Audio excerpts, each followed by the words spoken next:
परिचय। जिस दिन आकाश स्वच्छ हो उस दिन हम आकाश में बहुत से तारों को चमकते हुए देख सकते हैं। इस चारों तरफ फैले विशाल क्षेत्र को अंतरिक्ष कहते हैं। अंतरिक्ष में वह सब कुछ शामिल है, सुदूर के तारे, ग्रह, उपग्रह और हमारी पृथ्वी एवं इस पर पाई जाने वाली सभी वस्तुएं भी। अतः अंतरिक्ष के संगठन को समझने से पहले हमें आकाशगंगा, तारे, ग्रह और उपग्रह इत्यादि जैसी वस्तुओं की चर्चा करनी होगी। उद्देश्य। इस पाठ के अंत में आप निम्न करने में सक्षम हो जाएंगे: खगोलीय पिंडों को पहचानना और उनकी सूची बनाना, चंद्रमा की कलाओं को समझना, चंद्र अभियान की खबर रखना, रात्रि में आकाश में कुछ तारामंडलों को चिन्हित करना, सौर मंडल के बारे में जानना, कृत्रिम उपग्रह की भूमिका का वर्णन करना।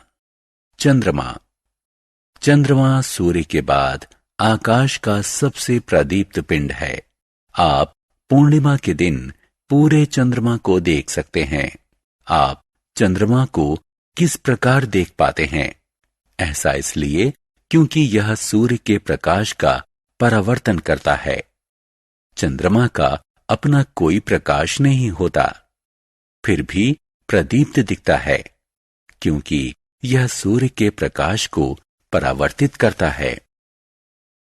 सूर्य के प्रकाश को आप बल्ब समझिए और चंद्रमा को प्रदीप्त दर्पण, जो बल्ब के प्रकाश को परावर्तित करता है।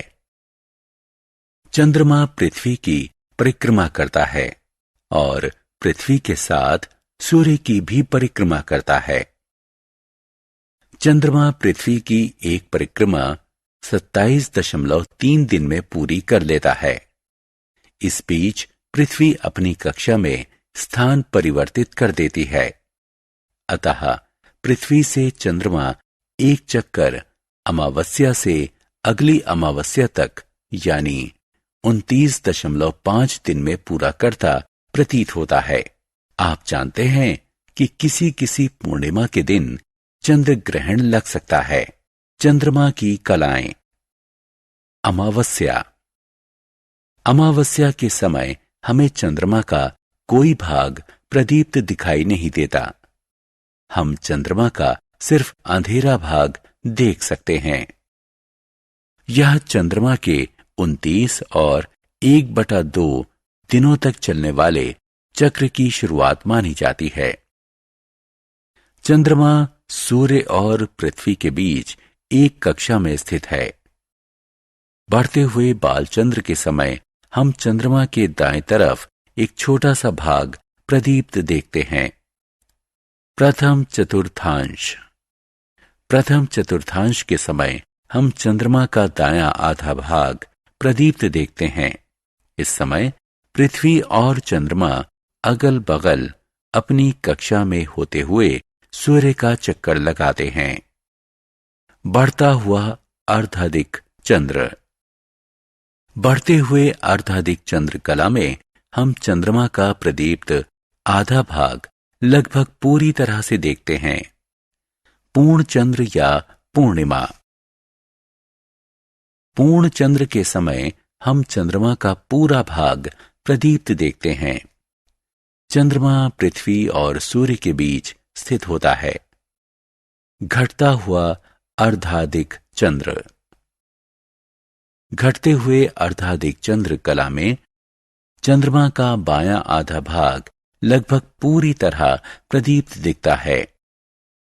आखिरी चतुर्थांश। आखिरी चतुर्थांश कला में हम चंद्रमा का बायां आधा भाग प्रदीप्त देखते हैं। पृथ्वी और चंद्रमा सूर्य के परित अपनी कक्षा में अगल बगल होते हैं। घटता हुआ बालचंद्र। घटते हुए बालचंद्र के समय हम चंद्रमा के बाईं तरफ एक छोटा सा भाग प्रदीप्त देखते हैं। चंद्रमा का पृष्ठ। पृथ्वी का एकमात्र प्राकृतिक उपग्रह चंद्रमा आकार में पृथ्वी से 1/4 जो कि 3474 किलोमीटर व्यास है। यह पृथ्वी और चंद्रमा को आभासी रूप से एक दोहरा ग्रह बनाता है। छोटे आकार के कारण चंद्रमा का गुरुत्व पृथ्वी के गुरुत्व का 1/6 हिस्सा है, यानी एक व्यक्ति जिसका भार पृथ्वी पर 60 किलोग्राम होता है, उसका भार चंद्रमा पर 10 किलोग्राम होगा। तारामंडल। चंद्रमा विहीन रात्रि में हम हजारों तारों को देखते हैं। इनमें से कुछ तारे विशेष समूह या आकृति में सजे होते हैं। तारों का एक समूह भालू की बाह्य आकृति जैसा दिखता है। एक अन्य समूह शिकारी के आकार का दिखता है। ऐसे ही अन्य समूह हैं। वे तारे जो एक बंद समूह में हों और पहचानने लायक कोई आकृति बनाएं, तो उनकी इस सज्जा को तारामंडल कहते हैं। उर्सा मेजर तारामंडल या ग्रेट बियर तारामंडल। उर्सा मेजर तारामंडल का भारतीय नाम सप्तऋषि तारामंडल है। ग्रेट बियर तारामंडल हमें आकाश में जड़ी हुई करछी या प्रश्नवाचक चिन्ह का स्मरण कराता है। उर्सा मेजर तारामंडल या ग्रेट बियर तारामंडल में 7 चमकीले तारे होते हैं, जिनकी आकृति बड़े भालू जैसी दिखती है। Small deeper. उर्सा माइनर या स्मॉल डीपर तारामंडल में भी 7 तारे होते हैं। ध्रुव तारा उर्सा माइनर के हत्थे के सिरे जैसी आकृति बनाता है। ओरायन तारामंडल। ओरायन तारामंडल का भारतीय नाम मृग तारामंडल है। इसमें भी 7 प्रमुख तारे होते हैं। मृग तारामंडल में तारों की व्यवस्था को चित्र में दर्शाया गया है। ओरियन का अर्थ होता है शिकारी, अतः ओरायन तारामंडल की आकृति को एक शिकारी जैसी आकृति माना जाता है। सौर मंडल। सौर मंडल में सूर्य, उसके ग्रह एवं उनके उपग्रह या चंद्रमा और हजारों दूसरे खगोलीय पिंड जैसे क्षुद्र ग्रह, धूमकेतु और उल्काएं इत्यादि। सौर मंडल सूर्य से प्रभावित है। सूर्य सौर मंडल के केंद्र में है और शेष सभी पिंड इसकी परिक्रमा करते हैं। सूर्य का गुरुत्वाकर्षण खिंचाव सूर्य की परिक्रमा करने वाले ग्रहों और अन्य पिंडों को बनाए रखता है। अतः सौर मंडल के सभी सदस्यों की गति सूर्य के गुरुत्वाकर्षण बल से नियंत्रित होती है। क्या आप जानते हैं, सन 2006 तक सौर मंडल में कुल 9 ग्रह थे। प्लूटो सौर मंडल का सूर्य से दूरतम ग्रह था। सन 2006 में अंतर्राष्ट्रीय खगोलीय संघ ने ग्रह की नई परिभाषा को अपनाया, जिसके अनुसार प्लूटो ग्रहों की श्रेणी में नहीं आता। अब ये सौर परिवार का ग्रह नहीं है। उपग्रह या चंद्रमा। उपग्रह या चंद्रमा एक ठोस खगोलीय पिंड होता है जो ग्रहों के चारों तरफ परिक्रमा करता है। चंद्रमा पृथ्वी की परिक्रमा करता है, अतः चंद्रमा पृथ्वी का प्राकृतिक उपग्रह है। उपग्रह अपना प्रकाश स्वयं उत्पन्न नहीं करते। वो प्रदीप्त होते हैं क्योंकि वो सूर्य के प्रकाश को परावर्तित करते हैं। अब हम पृथ्वी के उपग्रह चंद्रमा की विस्तार से चर्चा करेंगे। ये ध्यान दिया जाना चाहिए कि हालांकि हम सामान्य तौर पर पृथ्वी के उपग्रह को चंद्रमा कहते हैं, लेकिन दूसरे ग्रहों के उपग्रहों को भी चंद्रमा कहा जा सकता है। ग्रह। ग्रह ठोस खगोलीय पिंड होते हैं जो सूर्य के चारों तरफ एक बंद अंडाकार पथ पर परिक्रमा करते हैं। ग्रह शैलों और धातुओं से बने होते हैं और ये अपना प्रकाश उत्पन्न नहीं करते। ग्रह सूर्य के प्रकाश को परावर्तित करने के कारण चमकते हैं।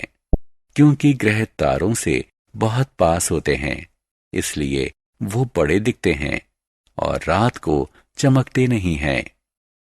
ग्रह सूर्य के चारों तरफ पश्चिम से पूर्व की तरफ परिक्रमा करते हैं, इसलिए ग्रहों की सापेक्षिक स्थिति परिवर्तित होती रहती है। सूर्य या दूसरे तारों की तुलना में ग्रह बहुत छोटे होते हैं। पृथ्वी समेत 8 प्रमुख ग्रह हैं। सूर्य के सबसे समीप बुध ग्रह है और सबसे दूर वरुण ग्रह है। ग्रहों के नाम उनके भारतीय नामों सहित सूर्य से दूरी के क्रम में दिए गए हैं। 1. मरकरी यानी बुध, ये सूर्य के सबसे समीप है। नंबर 2. वीनस यानी शुक्र। 3. अर्थ पृथ्वी। 4. मार्स मंगल। 5. जुपिटर यानी बृहस्पति, सबसे बड़ा ग्रह। 6. सैटर्न यानी शनि। 7. यूरेनस यानी इंद्र। 8. नेपच्यून यानी वरुण, सबसे छोटा ग्रह। यह सूर्य से सबसे दूर है। सौर मंडल के 8 ग्रहों में से 5 बुध, शुक्र, मंगल, बृहस्पति और शनि को नंगी आंखों से आसानी से देखा जा सकता है। इन्हें स्थलज ग्रह कहते हैं। इनका धरातल ठोस और चट्टानी होता है। बृहस्पति, शनि, इंद्र और वरुण, इन ग्रहों को जोवियन ग्रह कहते हैं। पृथ्वी को हरा ग्रह कहते हैं। बुध। बुध सूर्य के सबसे समीप का ग्रह है। ये आकार में पृथ्वी से छोटा और लगभग चंद्रमा के बराबर है। यह कई बार सूर्योदय के पहले और सूर्यास्त के बाद दिखाई देता है। चंद्रमा ही की तरह बुध की सतह भी चट्टानी और पहाड़ी है। शुक्र। शुक्र सूर्य से दूसरा सबसे समीप ग्रह है। हालांकि शुक्र हमारी पृथ्वी के सबसे समीप ग्रह है। यह चंद्रमा के बाद रात्रि आकाश में सबसे चमकीला पिंड है। इसे प्रभात तारा या संध्या तारा भी कहते हैं। शुक्र सूर्य से आने वाली 75% किरणों को परावर्तित कर देता है, इसलिए चमकीला दिखता है। शुक्र का भार पृथ्वी के भार का 4/5 है, जबकि दोनों का आकार लगभग समान है। पृथ्वी। पृथ्वी सूर्य से तीसरा ग्रह है। दूसरे ग्रहों से देखने पर पृथ्वी प्रकाश के परावर्तन और जल की उपलब्धता के कारण हरी और नीली दिखती है। पृथ्वी हमारे सौरमंडल का एकमात्र ग्रह है जिस पर मानव अस्तित्व के लिए आवश्यक ऑक्सीजन पर्याप्त मात्रा में है। यह एकमात्र ग्रह है जिस पर पर्याप्त मात्रा में जल उपलब्ध है। जीवन की उपस्थिति पृथ्वी को विशिष्ट ग्रह बनाती है। पृथ्वी एक काल्पनिक अक्ष के परिध घूमती है और जो दक्षिण और उत्तर ध्रुवों से होकर जाता है। यह अक्ष अपने पथ के तल से जरा सा झुका हुआ होता है। इसी घूर्णन के कारण पृथ्वी पर रात और दिन होते हैं। पृथ्वी सूर्य का एक चक्कर 365 दिन में पूरा कर लेती है, जिसे एक वर्ष कहते हैं। घूर्णन के अक्ष के झुकाव और सूर्य के सापेक्ष इसकी स्थिति के परिवर्तन के कारण ऋतु परिवर्तन होते हैं। अक्ष में झुकाव के कारण वर्ष भर दक्षिणी और उत्तरी गोलार्ध की सूर्य की सापेक्ष स्थिति बदलती रहती है। जब सूर्य के सामने उत्तरी गोलार्ध होता है तो हमें गर्मी का अनुभव होता है, और जब दक्षिणी गोलार्ध सूर्य के सामने होता है तो हमें सर्दी का अनुभव होता है।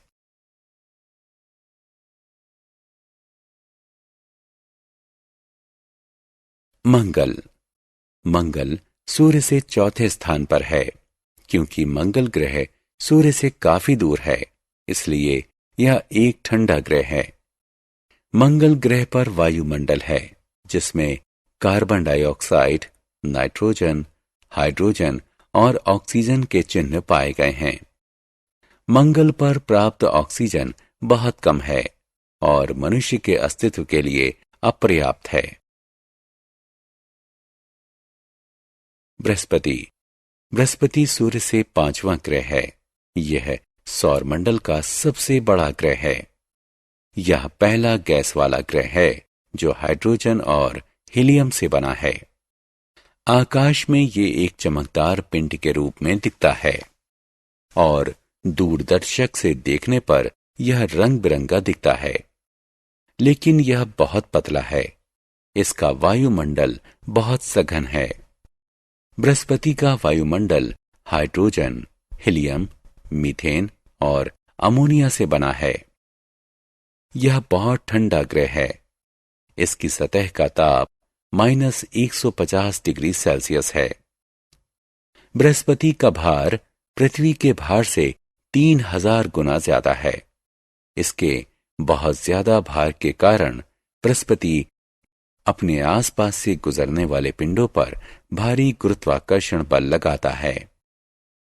बृहस्पति के पास से गुजरने वाला धूमकेतु भारी गुरुत्वाकर्षण का अनुभव करता है और अपने मूल पथ से भटक जाता है।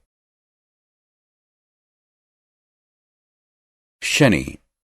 शनि सूर्य से छठा ग्रह है।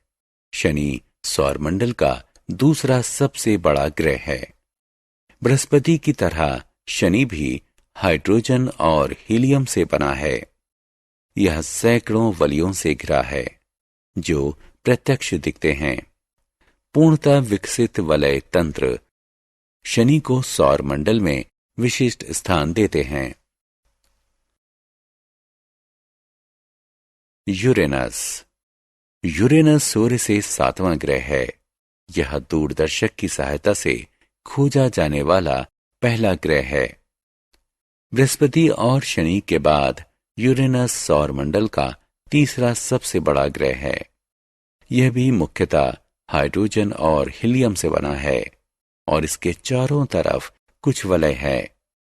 यूरेनस के बारे में सबसे रुचिकर तथ्य है कि यह अपने अक्ष पर पूर्व से पश्चिम की तरफ घूमता है और दूसरे सभी ग्रह पश्चिम से पूर्व की तरफ घूमते हैं। नेपच्यून। नेपच्यून यूरेनस के ठीक बगल में स्थित है। सूर्य की तरफ से बाहर की ओर गिनती करने पर यह सौरमंडल का 8वां ग्रह है। नेपच्यून का आकार यूरेनस के समान ही है और ये बड़े ग्रहों में आखिरी है। नेपच्यून के चारों तरफ भी कुछ वलय हैं। क्षुद्र ग्रह। क्षुद्र ग्रह चट्टान और धातु के बहुत छोटे ग्रह होते हैं जो सूर्य के चारों तरफ परिक्रमा करते हैं।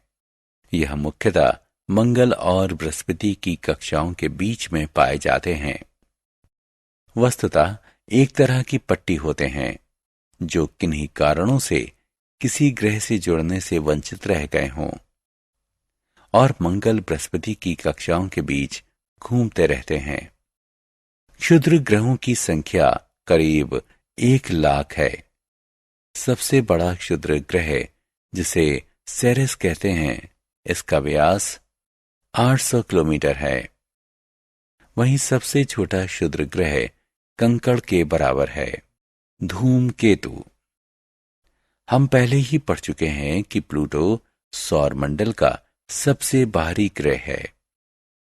सौरमंडल के किनारे पर अरबों बहुत छोटे पिंड हैं जिन्हें धूमकेतु कहते हैं। इन धूमकेतुओं का निर्माण बहुत प्रारंभ में उन्हीं गैसों से हुआ था जिससे अन्य ग्रहों का निर्माण हुआ था।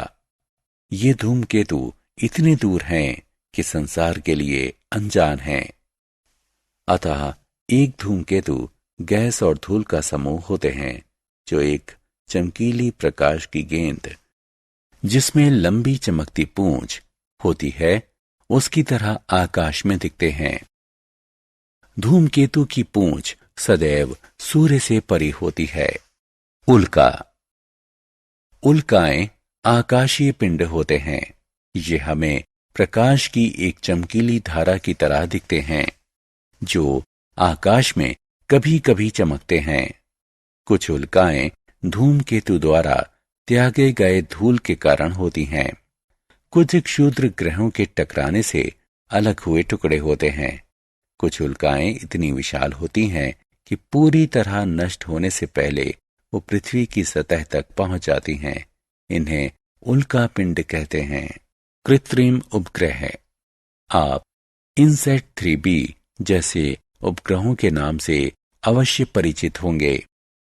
इनसैट 3B मनुष्य द्वारा निर्मित कृत्रिम उपग्रह का उदाहरण है। ये पृथ्वी के चारों तरफ प्राकृतिक उपग्रह की तरह ही चक्कर काटते हैं, लेकिन चंद्रमा की तुलना में पृथ्वी से समीप होते हैं। वैज्ञानिकों द्वारा तैयार किए गए प्रक्षेपणों यानों की सहायता से इन्हें अंतरिक्ष में ले जाकर कृत्रिम उपग्रह के रूप में स्थापित किया जाता है। विश्व में केवल 6 ही ऐसे देश हैं जिनके पास कृत्रिम उपग्रह बनाने की तकनीक है और भारत उनमें से एक है। कृत्रिम उपग्रह टेलीविजन कार्यक्रमों, टेलीफोन और इंटरनेट के माध्यम से संचार के सुदूर प्रसारण में सहायक होते हैं। ये शोध, रक्षा और सुदूर संवेदन में भी सहयोग करते हैं।